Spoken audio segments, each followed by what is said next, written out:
Welcome back to the channel traders. This is a post market analysis video. इसमें हम देखेंगे जो हमारे स्टॉक्स थे वो किस तरीके से चले हैं और आगे हमारा क्या एनालिसिस होगा कल के लिए, मतलब थर्सडे के लिए। और सबसे इंपॉर्टेंट, कल एक्सपायरी है तो थोड़ा कॉशियसली ट्रेड करना। कल हमारे लिए मतलब कल थोड़ा सा आज भी ट्रिकी दिन था। अगर आप देखोगे, मैं निफ्टी और बैंक निफ्टी में बताऊंगा। कल वन साइडेड मूवमेंट मैं एक्सपेक्ट कर रहा हूँ, किसी भी वन साइड, और अच्छी मूवमेंट, मतलब मोमेंटम वाला दिन। ट्रिकी डे नहीं बोलूँगा, बट एक मोमेंटम वाला दिन मैं एक्सपेक्ट कर रहा हूँ। सो हमारा सबसे पहला स्टॉक था अडानी पोर्ट्स। अडानी पोर्ट्स में आपको दिखेगा कि मैंने आपको बोला था कि हाँ, नया टारगेट हमारा 820 हम लेके चलेंगे। तो आज हमारा जो नया टारगेट था वो पहला टारगेट अचीव हो गया। आपको दिखेगा नया टारगेट अचीव करके उसने फिर से उसी लेवल पे आया, मतलब ऑलमोस्ट जहाँ पे वो ओपन हुआ था और 805 की जो हमारी लेवल थी वहाँ तक वो फिर से आया। तो अब पॉसिबली कल ये हो सकता है कि यहाँ से ये ब्रेकडाउन जाए, ब्रेकआउट दे। जो भी होगा ये आपके सामने क्लियरली जो टारगेट्स हमने लगाए थे वही टारगेट्स रहेंगे। बस एक मैं बाइंग टारगेट, मतलब एक अपर साइड का टारगेट एक बढ़ाऊंगा। बाकी नीचे अगर 805 ब्रेक होता है तो 790 780 इस तरीके से हम टारगेट नीचे की तरफ लेंगे और ऊपर की तरफ हम टारगेट्स लेंगे। अगर 820 ब्रेक होता है तो 813 840, तो इस तरीके से कुछ हमारे टारगेट्स अडानी पोर्ट्स में रहेंगे। अब आते हैं नेक्स्ट स्टॉक के ऊपर, Tata chemicals. Not a tradable stock नहीं था, रेंज में रहा पूरा दिन, मतलब ट्रेड करने के लायक स्टॉक बना रहा ही नहीं वो।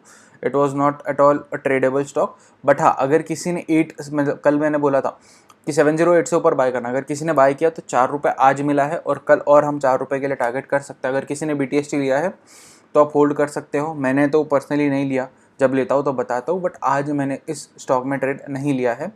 एंड 716 दिख रहा है, ऑलमोस्ट 712.5 का हाई लगाया है इसने आज। 713.65 का हाई है आज का। सो दिखेगा आपको कि ऑलमोस्ट टारगेट अचीव्ड है और कल शायद पूरा टारगेट अचीव हो जाएगा। तो टाटा केमिकल्स में कुछ इसी तरीके के टारगेट है और नया टारगेट हम ऊपर की तरफ ऐड करेंगे।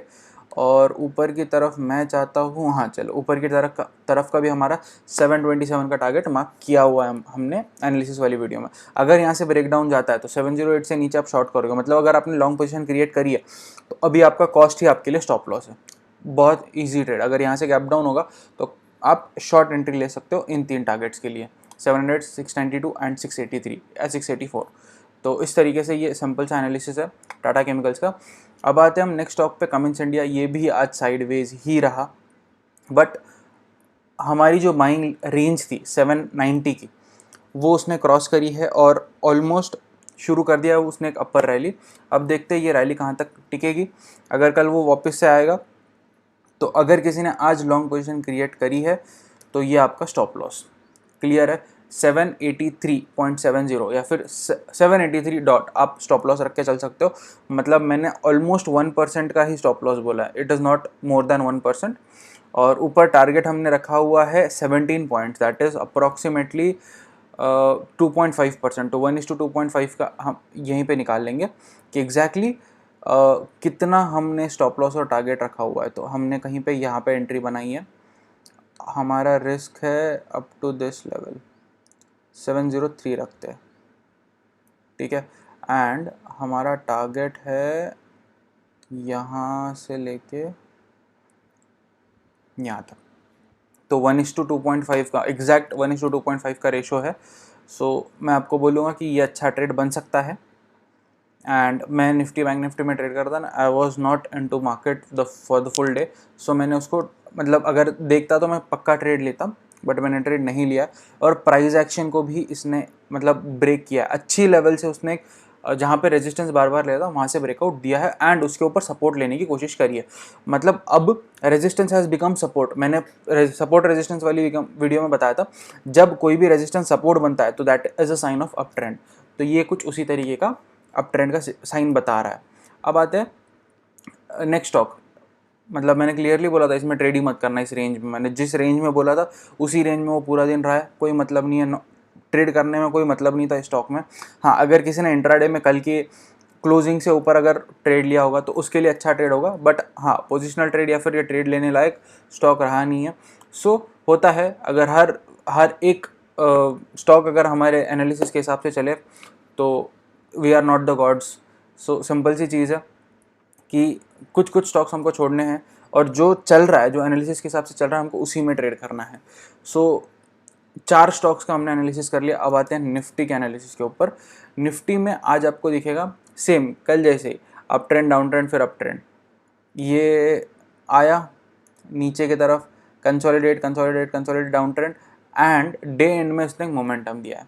मतलब अब इसका एग्जैक्ट रिप्रेजेंटेशन क्या लिया जाए कि कल के लिए अगर किसी ने BTST ट्रेड लिया है, या फिर कल के लिए किसी ने STBT ट्रेड लिया है, फ्यूचर्स में आज सेल किया है, कल बाय करेगा, तो अब इन कैंडल्स के बेसिस पे क्या जज करें? मैं आपको बोलूँगा अभी कोई भी जजमेंट लगा के कोई मतलब नहीं है। सिंपल है, आज भी मैं उन्हीं लेवल्स पे हूँ जो कल की हमारी लेवल्स थी। वापस मार्केट वहीं पे आके क्लोज हो रहा है जहाँ पे कल की क्लोजिंग थी, एग्जैक्ट उसी रेंज में आके उसने क्लोज दिया है। यू कैन सी कितना ही डिफरेंस है। आज के अगर आप देखोगे तो कल की closing was somewhere around, yesterday's close हम निकालते हैं तो कल की क्लोजिंग आई थी इसी लेवल पे एग्जैक्ट 15,574.85 और आज की क्लोजिंग है 15,576.20। तो वो मामूली 1.35% का डिफरेंस है, तो इट इज़ नेग्लिजिबल। और मैं क्लियरली आपको बोल रहा हूँ कि दिखेगा इतना ज़्यादा ये नहीं है, तो हमारा एनालिसिस वही रहेगा जो कल के लिए था। मतलब 15,625 से ऊपर हम बाय करेंगे, एज सिंपल एज दैट। 15,625 से ऊपर हम बाय करेंगे, थोड़ा और ऊपर, हाँ, और 15,525 से नीचे हम सेलिंग मारेंगे। यहाँ पे हमारी होगी हमारी सेलिंग पोजीशन क्रिएट। पहला target as usual in this range. मतलब कल के एनालिसिस के हिसाब से हमारा एक टारगेट तो अचीव हुआ था अगर किसी ने ट्रेड लिया है तो। और अगर if you were still waiting for this target, okay, हो सकता है आपका स्टॉप लॉस हिट हुआ हो यहाँ पे। अगर आपने 1:1 का तो स्टॉप लॉस हिट होना चाहिए, लॉजिकली स्टॉप लॉस हिट होना चाहिए। अगर किसी ने 1:1 बड़ा टारगेट लिया है तो जितना प्रॉफिट देगा था उससे ज़्यादा तो लॉस हो गया था। And this will be the third target. ये सेलिंग के कुछ टारगेट्स दे दिए मैंने। मतलब 15,525 से नीचे जाएगा तो 15,460, 15,390, 15,280, कुछ इस तरीके के हमारे टारगेट्स रहेंगे। अगर बाइंग जाता है तो हमेशा की तरह कुछ ये दो टारगेट्स मैं रखूँगा। नीचे रूम ज़्यादा है, रिट्रेसमेंट का चांस ज़्यादा है क्योंकि मार्केट ऑल टाइम हाई लग चुका है। हाँ, और आज सबसे इंटरेस्टिंग चीज़ हुई है, मार्केट जब नीचे की तरफ भी जा रहा था सारे स्टॉक्स ऊपर जा रहे थे। मेरा पोर्टफोलियो एक दिन के अंदर 7%, 1 day gain is 7%, intra day gain, that is very good. मतलब क्यूमुलेटिव गेन, किसी एक स्टॉक का गेन नहीं गिन रहा हूँ, क्यूमुलेटिव गेन इज 7%। मतलब 7% ग्रोथ हुआ है मेरी आज के पोर्टफोलियो के अंदर। सो मार्केट नीचे गिर रहा था, स्टिल वो 7% का गेन था। एंड जब वो लास्ट स्पाइक आया, उस स्पाइक में मेरा जो आई वॉज ऑलमोस्ट अराउंड 7.45%, तो 45% चला गया, day closed end 7%, 7.05%। So market गिर रहा था बट स्टॉक्स चल रहे थे। हाँ, जो फ्रंट लाइनर्स थे निफ्टी के इंडेक्स वाले, वो सारे मतलब उनमें रिट्रेसमेंट आ रही थी। सो वही हो सकता है कि many of the players are, मतलब फ्रंट लाइनर्स में से निकाल के अब मिड कैप स्मॉल कैप में जाने का टाइम आ चुका है। So this can be indication कि अगर अब फॉल आएगा तो आपको किस में इन्वेस्ट करना है। मैं पर्सनली आपको कोई स्टॉक का नाम नहीं बोलूँगा या किसी चीज़ का नाम नहीं बोलूँगा, बट हाँ, you should know where to invest at the right moment of time. अब आते हैं नेक्स्ट एनालिसिस के ऊपर, दैट इज बैंक निफ्टी। ठीक है, बैंक निफ्टी के अंदर भी सेम डाउन, मतलब वो एक कंसोलिडेशन रेंज एंड फिर अप ट्रेंड। और कल की वीडियो में मैंने आपको क्लियरली बोला था 15,200 से नीचे मेरा स्टॉप लॉस हिट होगा। पर्सनली मेरा स्टॉप लॉस हिट हुआ है, but I too don't know why did I exit it. But ठीक है, I should be on my plan, whatever happens I should be on my plan. और मैंने नया short position create नहीं किया। मैंने बोला था आपको इससे नीचे ही मैं थोड़ा सा कॉशियस होकर शॉर्ट पोजीशन क्रिएट करूंगा। बट हाँ, अगर किसी ने शॉर्ट पोजीशन क्रिएट करी है, इंट्राडे में आपको टारगेट शायद मिला होगा, और इंट्राडे में नहीं आपने अगर टारगेट लिया है, अगर इंट्राडे एग्जिट नहीं किया है, तो यहाँ पे शायद आपका स्टॉप लॉस हिट हुआ होगा। आज पॉसिबिलिटी है आपका स्टॉप लॉस हिट होने की। एंड कल के लिए भी सेम लेवल्स, एग्जैक्ट सेम जगह पे बंद हो रहा है। निफ्टी भी वहीं बंद हुआ, बैंक निफ्टी भी वहीं बंद हुआ। तो बाइंग लेवल 35,500 से ऊपर टारगेट। अब हम थोड़े छोटे छोटे टारगेट्स इसलिए ले रहे हैं क्योंकि कल एक्सपायरी है, तो पहला टारगेट अब 15,700 ले लेना। अगर इस जनरली अगर इससे ऊपर गैप अप होगा तो थोड़ी सी प्रॉफिट बुकिंग आएगी और इस रेंज पे आ सकता है market. I am not sure but इस रेंज तक आ सकता है। तो ये कुछ हमारे टारगेट्स है बाइंग के और सेलिंग के। आपके स्क्रीन के ऊपर क्लियरली आपको दिख रहा होगा 35,500 से ऊपर हम बाय करेंगे, 35,700 पहला टारगेट, या फिर अगर किसी को और लंबा होल्ड करना है तो he can hold for 36,000 also and 36,500 second, मतलब सेकंड या फिर थर्ड टारगेट। जिसने लॉन्ग मतलब लंबा होल्ड करना चाहता है 36,000 को फर्स्ट टारगेट रख रहा है, 36,500 उसके लिए सेकंड टारगेट हो सकता है।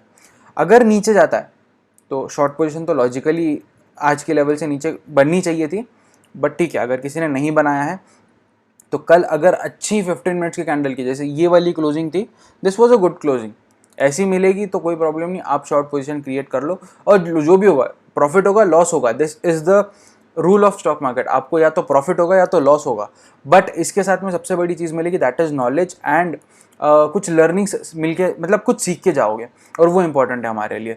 तो 35,200 से नीचे शॉर्ट पोजीशन, 34,800 पहला target and second target 34,400 and final target 34,000। ठीक है, बाकी टारगेट्स मैं पूरे इरेज कर रहा हूँ and this is a plain simple chart.